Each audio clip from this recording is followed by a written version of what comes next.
Umar ibn al-Khattab said, "While we were one day sitting with the Messenger of Allah, there appeared before us a man dressed in extremely white clothes and with very black hair. No traces of journeying were visible on him, and none of us knew him. He sat down close by the Prophet, rested his knees against the knees of the Prophet, placed his palms over his thighs, and said, 'O Muhammad, inform me about Islam.'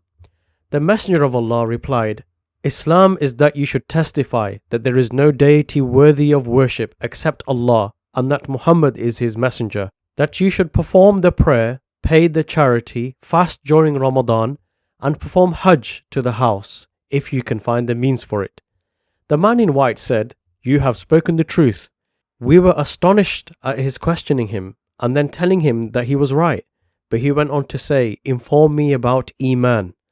The Prophet answered, 'It is that you believe in Allah and His angels and His books and His messengers and in the last day and in fate, both in its good and in its evil aspects.' He said, 'You have spoken the truth.' Then the man said, 'Inform me about Ihsan.'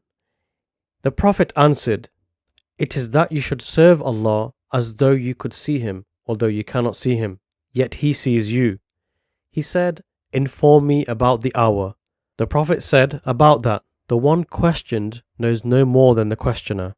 So he said, 'Well, inform me about its signs.' The Prophet replied, 'They are that the slave girl will give birth to her mistress, and that you will see the barefooted ones, the naked, the destitute, the herdsmen of the sheep competing with each other in raising lofty buildings.' Thereupon the man went off. I waited a while, and then the Prophet said, 'O Umar, do you know who that questioner was?' I replied, 'Allah and His Messenger know better.' He said, 'That was Jibreel. He came to teach you your religion.'